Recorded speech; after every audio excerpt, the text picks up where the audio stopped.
So as a quick recap for everybody, but certainly for you, Misha, there is a Mishnah. The Mishnah says as follows. There's two parts to the Mishnah. This is really important.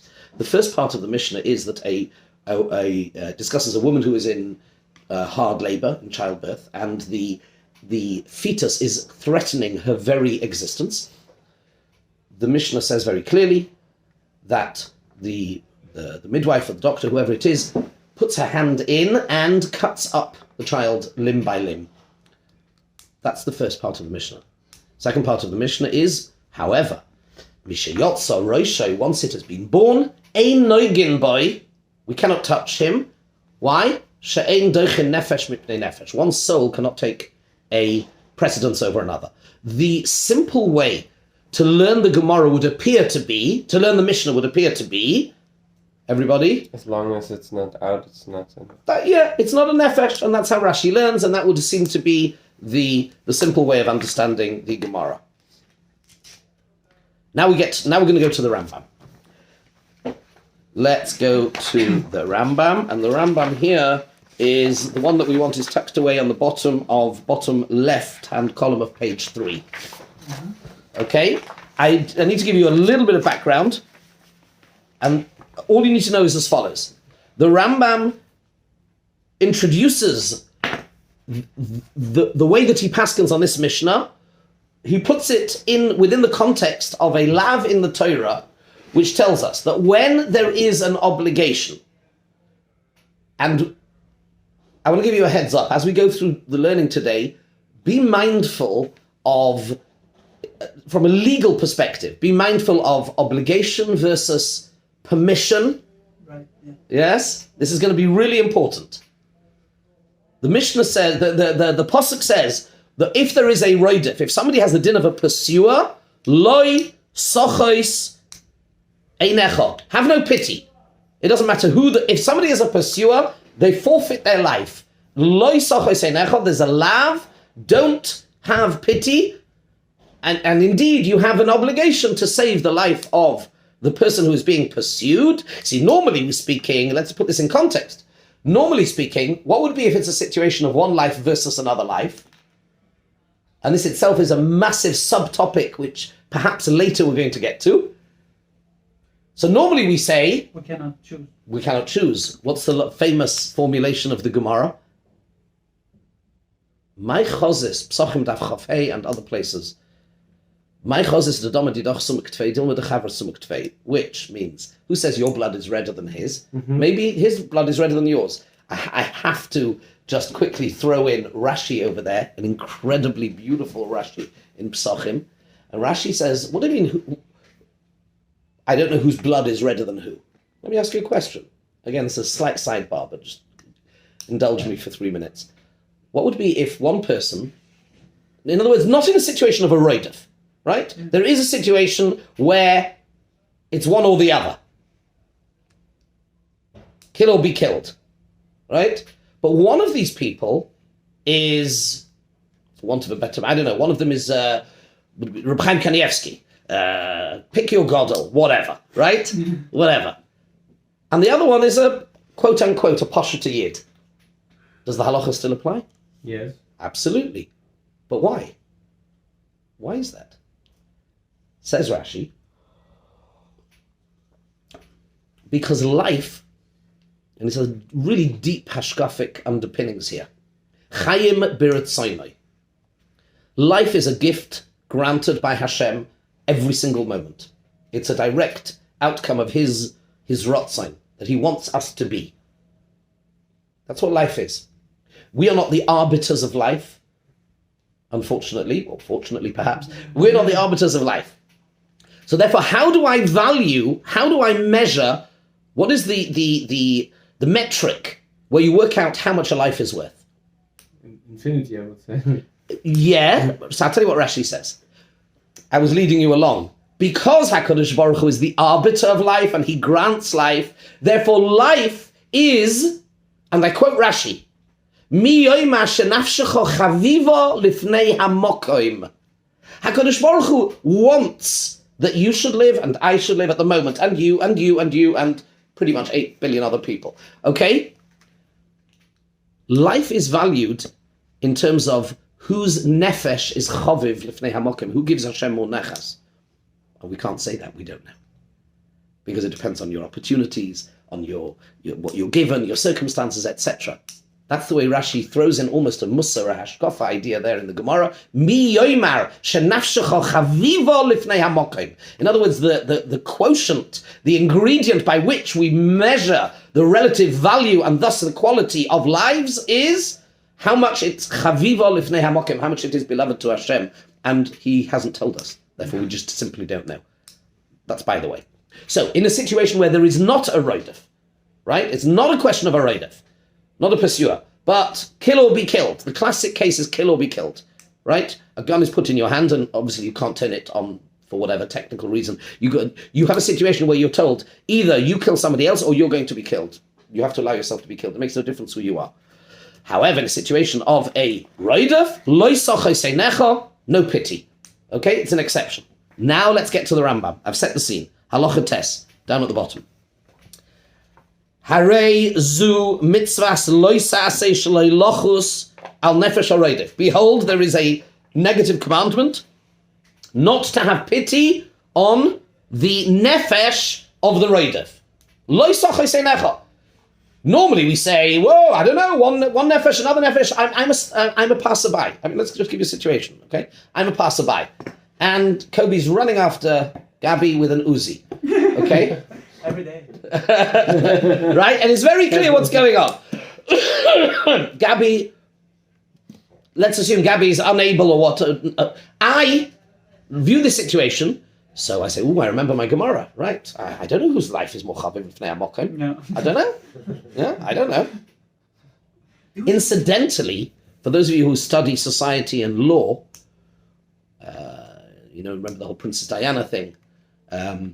In England and in most American states, there is no duty to intervene in such a situation. In other words, you could theoretically be an Olympic swimmer and you see a toddler drowning in 1 foot of water, and you could just sit back and, eat your sandwiches and take it as a spectator sport. Okay, that's a bit gruesome. In other words, there would be no culpability in law. In European law, there is something. There is something. Yeah. In Eretz Yisrael, in Israel, they introduced a chok in 1987. Do you know what it's called? Chok lo ta'amod al dam re'echa. Based on the pasuk. Chok lo ta'amod al dam re'echa. And this is a fascinating concept. The duty, the obligation to save. But we have a duty. But here's the problem. I see Kobe and I see Gabby, and they're both amazing people. I don't know what's going on. So maybe I should just, sit back and say, watch the spectacle, or maybe, because I know the Gemara that, one life, says the Pasuk, says the Rambam, this is not true when it comes to a situation of a roidef of pursuer. Loi sochos einecha, no pity. All of a sudden, it's different. Okay, that's the background. It could have been equally, it's just to make sure you're not all falling asleep. Okay. And this word is going to be very important. Therefore, Chazal instructed us, an expectant mother that is having difficulty in birth, it is permitted to cut up the fetus in her womb, bein besam bein biyad, whether you do it through a potion or you do it manually, mipnei shehu karoidef achareha lahorga, because the fetus is a roidef. That's why the Rambam is putting that Mishnah in Ahalas firmly within the context of the halachas of roidef. The kid is a roidef. That's why. Ve'im misha hoitzi roishai. If, however, once the child is born, ein noigin boy, then we can't touch him. She'ein doichin nefesh mipnei nefesh. Because, as this is a quote from the Mishnah, because once he's born, we're back to one nefesh and another nefesh. And then he adds a little enigmatic phrase, V'zehu tivoi shel olam. This is the way of the world. I will give you 1 second, 2 minutes, to reflect on this Rambam, and I'm expecting a good question while I open the window. That's the fresh air. What do you see in this Rambam? Are you okay with it? Does anything bother you? What's going on? What are your comments and observations based on what we have learnt thus far?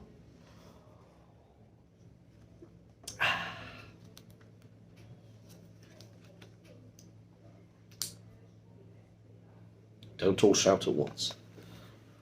I mean, Yes?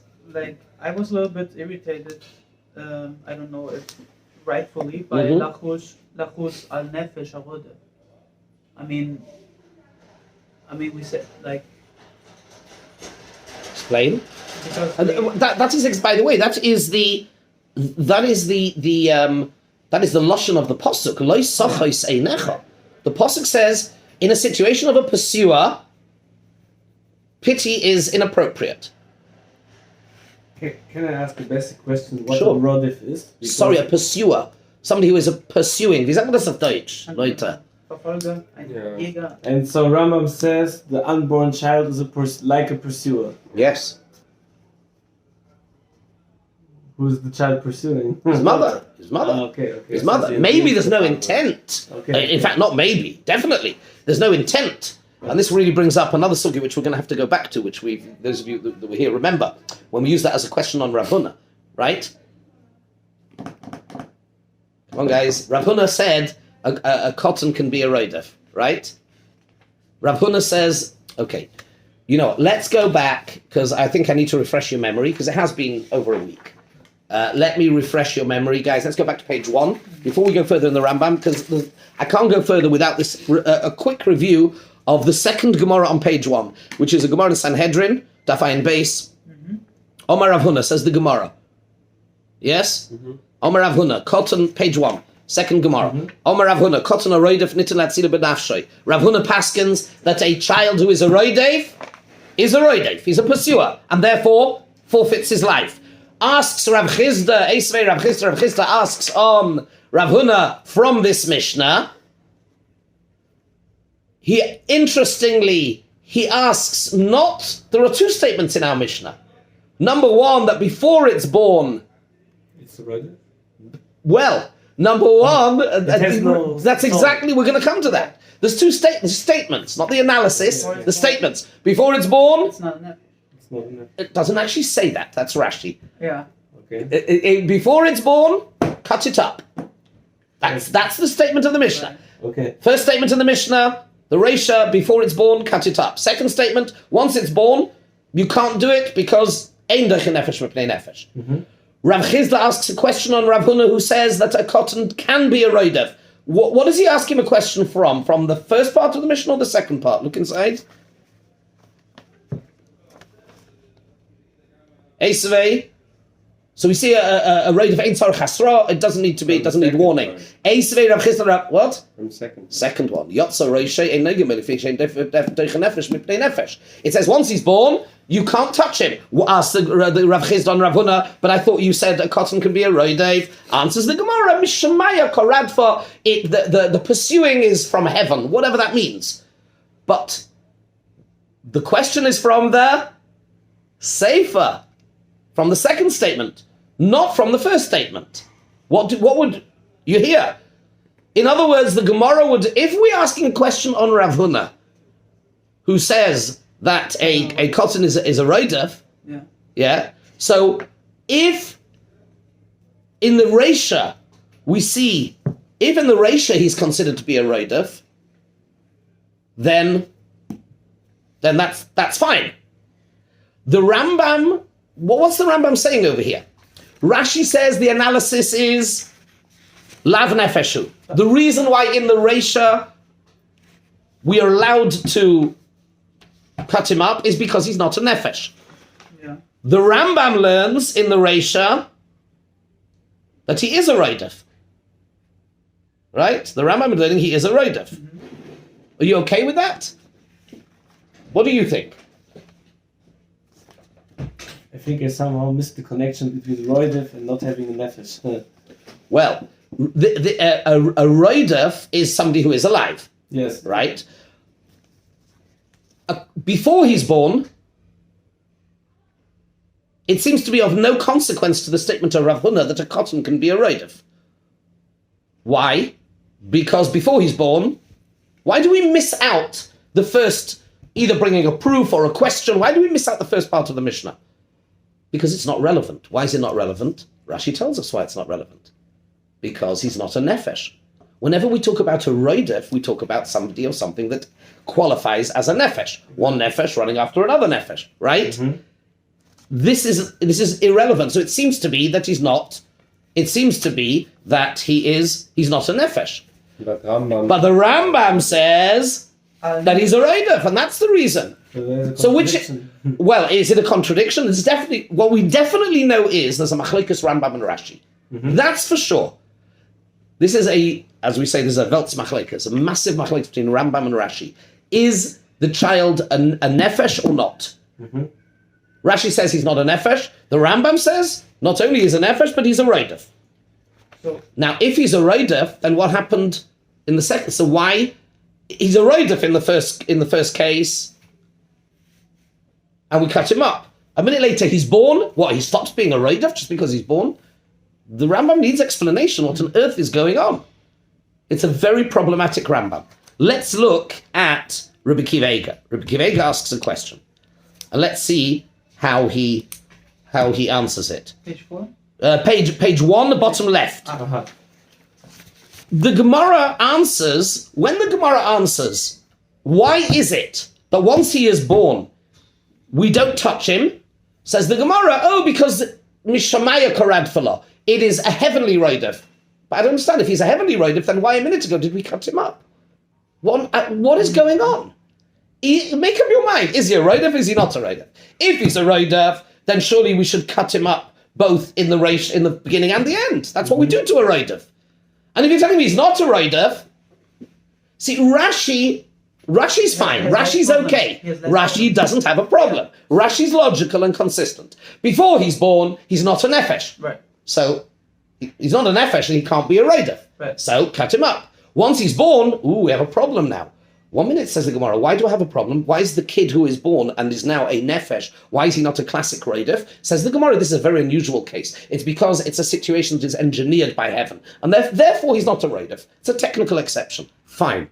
But the Rambam, how on earth can the Rambam put together the beginning of the Mishnah and the end of the Mishnah? In the beginning of the Mishnah, before he's born, the Rambam says he cut him up. Why? Because he is a roidev. Then, a minute later, he's born. All of a sudden says the Rambam, no, you can't cut him up because this is a natural. Well, it wasn't natural when he was pursuing his mother inside, and you were still quite happy to say that he's a roidev. This is what Rabbi Kiva Eiger says, I don't understand the Rambam.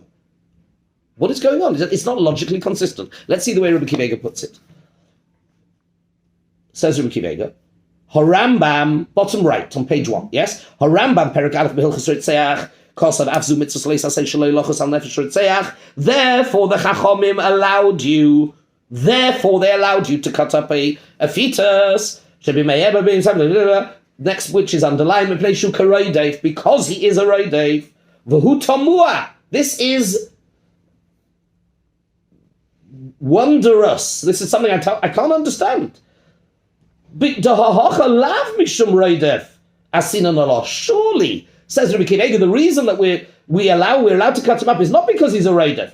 I'll prove it to you. Because one line later we say he emerges into the world. We don't touch him. It must be he's not a roidev. It must be the reason, like Rashi says, lo nikra nefesh, that he's not a nefesh. And he leaves it unanswered. He asks the question and leaves it unanswered. That is Rabbi Kiva Eiger. The Noida B'Yehuda, I'm just going to mention it. We're not going to do it inside because I want to spend time on something else. The Noida B'Yehuda on the bottom of page 5 asks a similar question. Let me just finish this, and then I'll give you a break, a pause. It's the last column on at the bottom of the last column on page 5. U'mashakosh al divrei Rambam, says the Noida B'Yehuda. He asks the same question. I don't understand how the bits go together. V'hadova tomua, because surely, if the Rambam says, this is tivoi shel olam, this is different because it's a natural a naturally engineered situation, well then, surely it was naturally engineered when he was inside also. So, what's going on? But it's fascinating. Look where the little hand is. The great Noda Yehuda, the chief rabbi of Prague, the Godel Ador, says, I'm not clear. I don't yet have clarity in this Rambam. And to give some sort of, in Yiddish we say a gequetschte answer. I don't know what it means in German. But in Yiddish we say, what does it mean? In other words, it's not glatt. It's not a satisfying. A tortured answer. He says, well, that people have already done. If you want a gequetschte answer. But both Noda Yehuda and Rabbi Akiva Eiger say this Rambam seems to be inconsistent. His explanation of these two parts of the Mishnah just don't seem to fit together. Make up your mind. Is the kid a roidif? Is it not a roidif? Weird. Doesn't seem to make sense. Now I want to introduce you to some of the genius of Reb Moshe Feinstein. Page 6. Sorry, page 8. This is a beautiful tshuva from. You've got all the background now, and you will now be introduced to the methodology, the way of learning and the way of thinking of the Posek Hador that was Reb Moshe Feinstein. Zecher Tzadik Livracha. Quite amazing. So he has asked a question. This is Sukkot 1977, just noting the date. And he's asked a question by his son-in-law, Moshe David Tendler, who was also a doctor. Anyway, so what is the shaila? The shaila is Hapolas Uber. It's all about abortion. This is one of, but probably the classic tshuva of Rav Moshe on abortion. So it's really a very seminal source. Levarer, Aleph. And we're going to learn, in Yetz Hashem, we are going to learn, I want to go through 1.5 columns here. I want to go through it because it's fascinating. You see the way he approaches it. Hine, Bidvar Harigas Uber B'mei Imo Yisrael. In the matter of aborting a fetus of a Jewish woman, Mefurish B'Tosfos Sanhedrin Daf Nun Tes Amud Aleph. We've learnt this, but the way he learns Tosfos is different to how we learnt it. You're going to see in a minute. He says it is explicit in Tosfos Sanhedrin, Nun Tes Amud Aleph, Divrei Maschil Leka, De Osur B'Pshitus B'Isur Ritzicha. It is simple and obvious that Tosfos is of the opinion that for a Jewish woman, it is forbidden under the rubric of murder. It is forbidden for a Jewish woman to abort a fetus. On the basis of what? Mishum deleka midam del Yisrael shari la'akum asar. I have to fill you in, Mishnah, quickly. The Gemara says there that there is nothing which a Gentile is not allowed to do, which we are allowed to do. All right? Mm. And Tosfos there said, again, I have to remind us all, we probably should quickly learn the Tosfos again, but Tosfos there said the following.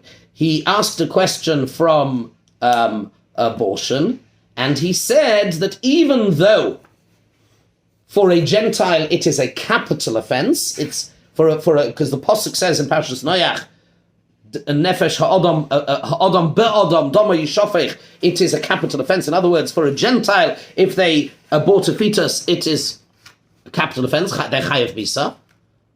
But for a Jew, it is not chayav misa.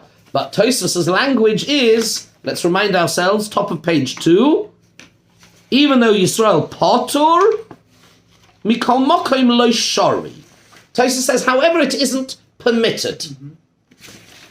So, says Tosfos, it is true that the level of severity and vis-a-vis the punishment is more for a Gentile than for a Jew, but that in itself is not a challenge to the halachic principle of there being something which is forbidden for a Gentile and mutter for a Jew, because it's still also, lo shari, it is still forbidden. Reb Moshe understands this Tosfos. If you remember at the time we said to ourselves, what do you mean it's not permitted? Why not? Reb Moshe understands that it is absolutely the same issa. It is a form of ritzicha, it is a form of murder, with the difference being that it's not punishable by death. And we do find such things. And we're going to see. We do find such things. This is the way Reb Moshe learns it. He says, underlined, issa ritzicha. Why? Because otherwise there would be something which a Gentile would not be allowed to do and we would be allowed to do. V'kol kach pshita lehu dehava osur ube'isur etzicha. Tosfos was so convinced that it is not only forbidden, but it is forbidden under the basis of a Ritzicha, and Shehuksha, so much so that Tosfos asked a question. Those, Lefi Masha Yisvurim, Tosfos understood that for a Gentile, although he has a doubt, but Tosfos, on the basis that we suggest that for a Gentile it is forbidden to kill a fetus to save the mother. It was a shayla, if you remember, because right at the end, Tosfos said maybe for them it's also okay. But let's assume for the moment that it is forbidden for a Gentile to abort a fetus to save the mother. But we know from the Mishnah Aleph that for a Jew we do. That's a challenge to the principle of there being something which is forbidden for them and mutter to us. Because there is something. For they're not allowed to abort a fetus to save the mother, and we are. That was Tosfos's question.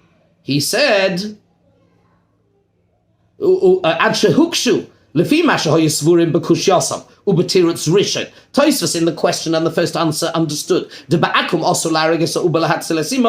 for a Gentile it's forbidden to abort a fetus to save the mother. How can that be mutter for a Jew?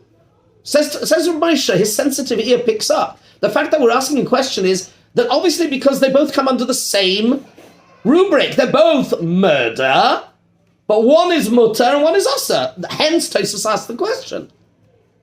Did you get that? It's very subtle. In other words, Tosfos understood, says Rav Moshe, besides for the fact that one is murder capital offense, murder non-capital offense. Says Tosfos, if that's the case, hold on a second, then I have another problem. The problem in the case of aborting a fetus to save the mother. In other words, there is equivalence in every other aspect. You can't ask a question from apples to pears. Says Rav Moshe, there's equivalence in every aspect. I've dealt with the problem already of the punishment aspect of being different. Okay, you can have punishment different, that doesn't matter. But they're both Ritzicha, says Rav Moshe. So much so that Tosfos finds equivalence, that he challenges this principle on the basis of the permission, or part of the answer, the permission to abort a fetus to save the mother for a Jew, and it is strictly forbidden for a Gentile. In other words, they're equivalent. For a Gentile, why is it forbidden? Murder. Tosfos is asking, well, it should be the same for a Jew as well. In other words, you see, says Rav Moshe, do you hear the subtlety? How he sees the Tosfos? That obviously, they're absolutely the same. So therefore, for somebody to suggest, he's going to do this in a minute, for somebody to suggest, as we saw from a number of sources, Tosfos in Nida is the main one, that perhaps there is no issa of murder for a Jew for abortion, says Tosfos, that can't be. Yeah. That just cannot be on the basis of the Tosfos in Sanhedrin. So you might say maybe we have a machlokes in Tosfos, he's going to get rid of that as well. But do you hear the subtlety of how you look at a Tosfos and you say, what assumptions are built into the question? That's what Rav Moshe does. And what are not. What are and what are not. Yeah. But in this case, what are? What is built into the challenge from the killing of the fetus in this to save the mother, the equivalence between a Jew and a Gentile, means they should be the same. I don't understand. Why? Murder, murder. So why are they different? From Tosfos' question, you see that they are fundamentally the same. So therefore, obviously, says Rav Moshe, you see the built-in assumption in this Tosfos is that abortion for a Jew is fundamentally an Issur Ritzicha. It is murder, except maybe it isn't punishable by death, but it's still murder. Okay, let's go on. That's genius. It's simple, but it's so elegant, and that's called learning a Tosfos. So, they had to answer because one of the answers, if you remember, is that it's because it's a mitzvah. That's because there's a mitzvah of Hatzalah. Mm-hmm. And mitzvah is excluded from that principle, if you recall. Right? Keeping Shabbos. Right? That's only because of the basis that it's a mitzvah. If it wasn't for that fact, there would be absolute equivalence. Yes? B'yisrael mitzvah laharig dil hatzil. Ukefi klolam le'el mizeh ba'isei adibur in mitzvah. Fine. Harei mefurish. Next paragraph.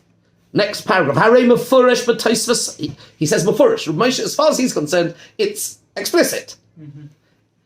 In the Tosfos Sanhedrin, Yisrael ne'esru gam kain b'harigas ubrim be'isur ritzicha. So far, says Rav Moshe, we have arrived at a halachic position that for a Jew to abort a fetus, fundamentally, it is murder. Maybe not punishable by death, but it absolutely is ritzicha.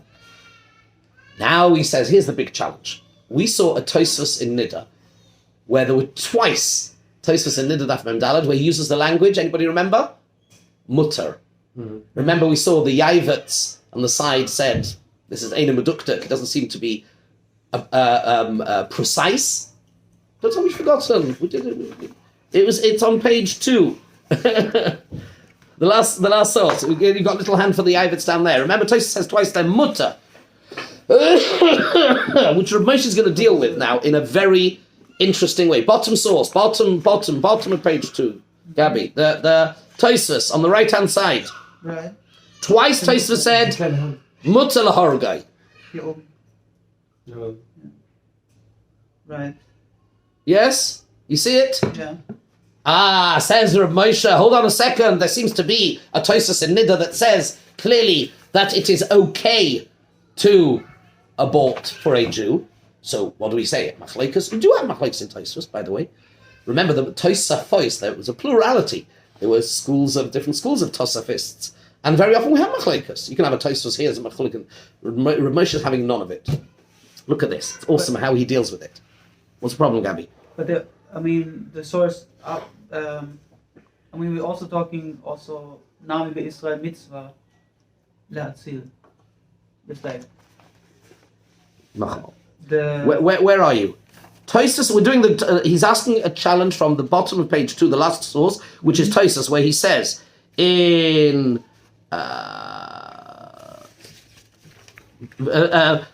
go 4 lines down. There is a suggestion that he's not a baby in a box, if you recall, right? But it is mutter lahorgai, and then he says again in the answer, underlined there, afal gav de mutter lahorgai, but still there is a chiyuv of hatzalah. We save entities that maybe it would be okay to kill. Do you remember that? I'm seeing a lot of blank faces here. Guys, okay, do we have to go back to this Tosfos? Let's go back to it. Okay, let's go back to the Tosfos. No problem. It bothers you, the noise? More than the fresh air? Okay. I don't even hear it. Okay. Sure about abortion and screaming. Oh boy. Dark humor going on over here. Okay. Chabura, let's go again. Yeah. V'im toima. Remember, we're on page 2. We have to do this then. The Gemara, the Mishnah says in Niddah that anybody who kills a baby, 1-day-old baby, is chayav misa. The inference being that if before, you're not chayav misa. Mm-hmm. Okay? There was a difference between viewing a baby in a box. That was one possibility. Tosfos entertains if the mother's still alive. In other words, maybe it's not a full nefesh because it still has the power pack. But if the mother has already died, one option is to say if the mother's already died, it doesn't have the power pack. Maybe then it is a nefesh. That's one possibility. But Tosfos then discounts that and he says even without that, okay, I see we have to do this again. No problem. We only did it once. It's fine. 3 lines down. V'im toima. 3 lines down of the Tosfos. That's the right hand. The column of the last one, it's underlined. Vav Aleph Tov, V'im Toima. Asks Tosfos, Im Timtzalema. Let's assume the position, on the basis of assuming the position that it is mutar, look at that language, it is mutar to kill the fetus, even if the mother has died, because it isn't like a baby in a box. Asks Tosfos, if that is the case, Amai Mechalin Alavas HaShabbos. So why is the halacha that we are mechalel Shabbos to save the life of a fetus if you're technically allowed to kill it? If a fetus is not an nefesh, proof you're allowed to kill it, assuming, because it says only if you kill a day-old baby, it's chayav misa. Beforehand, Tosfos is potentially assuming it's okay. And the words he used, we have to translate the words. Mutter. It's mutter. Well, if that's the case, asks Tosfos, that doesn't add up in halacha. So you're telling me this? I could abort the fetus at will, but I have to be mechal Shabbos if the mother goes into labor? That doesn't add up. That's Tosfos' question. Amai mechalin lavas Shabbos. So why do we, which is clear in the Gemara, that we run through the Rishus Harabim on Shabbos with a knife to help, not to kill, but to help the mother give birth? Answers Tosfos. No, we can. The two are not necessarily connected. V'yesh leima demikol mokim mishum pikuach nefesh mechalin alovis haShabbos af al gav demuta lahargay. These two positions can be consistent with each other. You can have a situation where it would be muta lahargay, but still you're mechalel what? Like kind of absurd because you're allowed to kill it. Correct. So we're going to explain this. This is exactly what we're going to do. You're right. It is eyebrows ought to be raised. So Yeah, 100%. Is this already aiming towards rights versus obligations, like that those two can be Possibly. exist? because Possibly. they- Possibly. Okay. Yes. Yeah. Yeah. Let's see. Remember that. So he's out, and he's going to bring a proof. In other words, it is absolutely logically consistent to hold these two positions simultaneously. That on the one hand, it's okay to abort the fetus, whilst at the same time you have a chiyuv to be mechalel Shabbos. And what's Tosfos' proof? Why he says, because that comes under the rubric of pikuach nefesh. Pikuach nefesh. Pikuach nefesh. But is it a nefesh? That's a very good question. I was begging the question. Pikuach nefesh. Let's see. Now Tosfos brings a proof, and Reb Moshe is going to make a lot of this, which is why I want to learn the proof. There is a situation called a goises. A goises is somebody who is in halachic, it's a halachic status, who's in the throes of dying. He is actively dying, so to speak. Now, you're not allowed to touch a goises for fear of hastening his death. Okay? Are you mechalel Shabbos to save a goises? Absolutely. If you were to kill a goises, would it be a capital offense? No, sir. No, it wouldn't. Okay, let's do this inside. So you see, and this is the proof to an Uba. And Rav Moshe is going to have to make the link logically in an incredible way. Let's do this. The Hagoy says bidei Adam ha'horgoy potur. Somebody who is a goises, somebody who is actively in the throes of dying.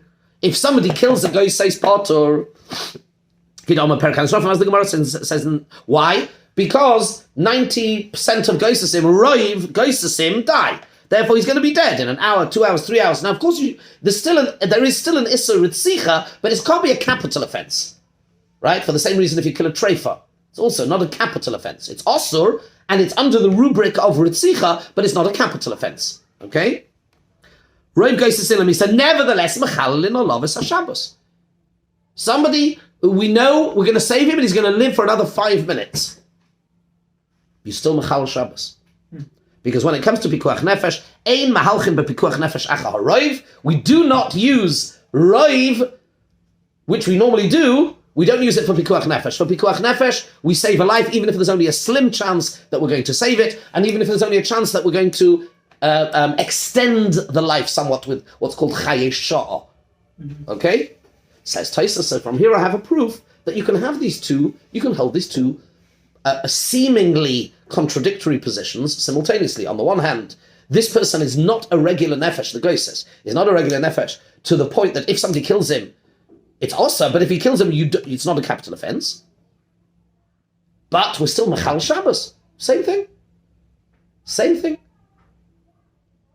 Says Reb Moshe, that's the proof to the Uba. But Tosfos uses the language of mutter twice. The obvious question on this proof from Tosfos is it mutter to kill a goises?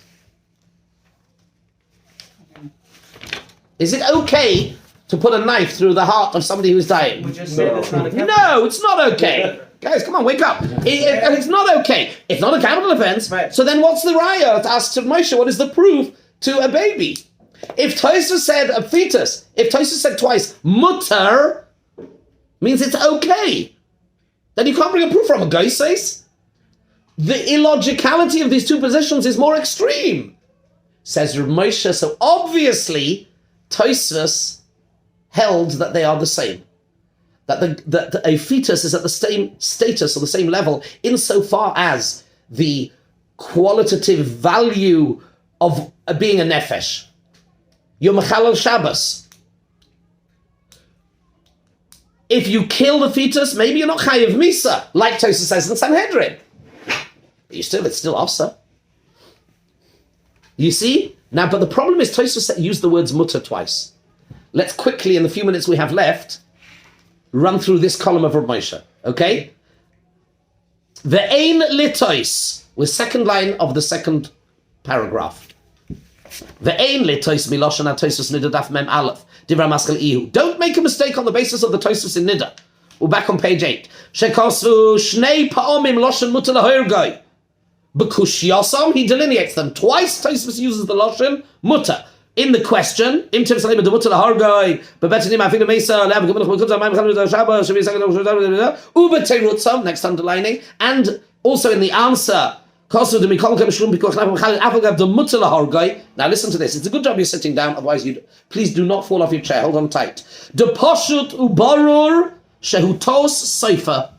Says Rav Moshe, it is blindingly obvious that those two expressions in Tosfos are a copyist's error. It's a mistaken text.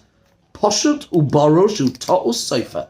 That Tosfos using the word mutter, Tosfos never said that. V'tzarich ligrois, and the girsa that we need to say is imtiv tzalema de potur ha'herugah.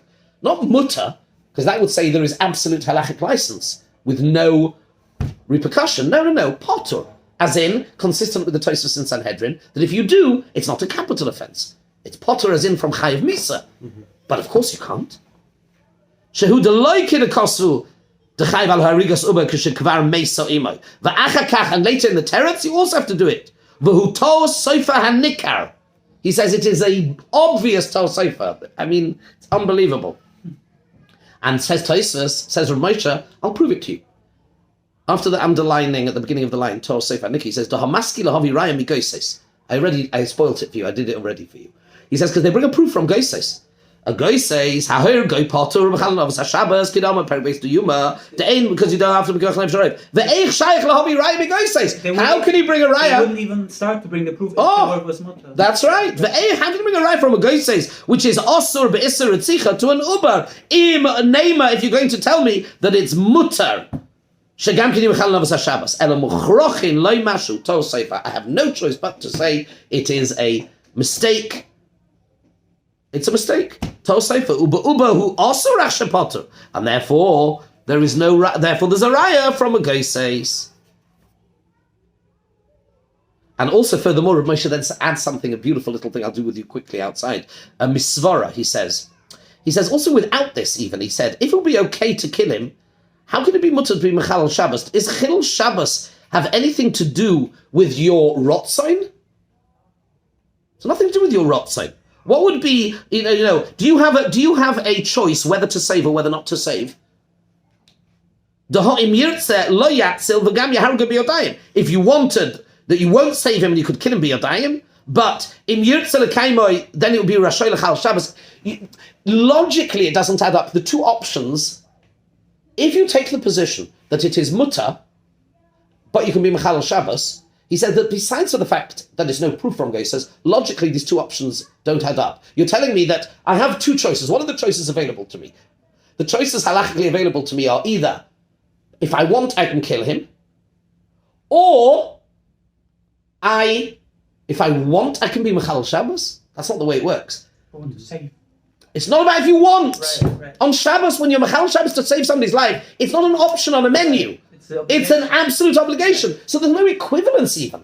It logically, you see, besides for the raya, he says it doesn't add up. Because then assume that the people who say learn Tosfos as it is written, that it is mutter to abort a fetus, then what are my options halachically at the moment available to me? Either if I wish, I could just kill it, or I must save it. That doesn't make sense.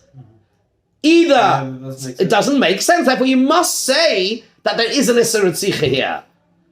So normally, can kill and must save. That's his point. Therefore, he says umafurish but Tosfos in Nida. Therefore, we have Tosfos in Sanhedrin and Tosfos in Nida, both consistent with the perspective that it is an absolute Isser Tzich for a Jewish person to abort the fetus of another Jew. It may not be a capital offense. That's true. Meaning in the sense that you're not put to death for it, but it absolutely is mefurish. And then he brings Langos Yavet, and then look at just the last lines of this column. Elahu tos sofer me'eza ma'atik A copyist must have made a mistake somewhere, as it's obvious from the Tosfos of Goses. And then tomorrow we will continue with his analysis of the Rambam. Okay. We'll leave it.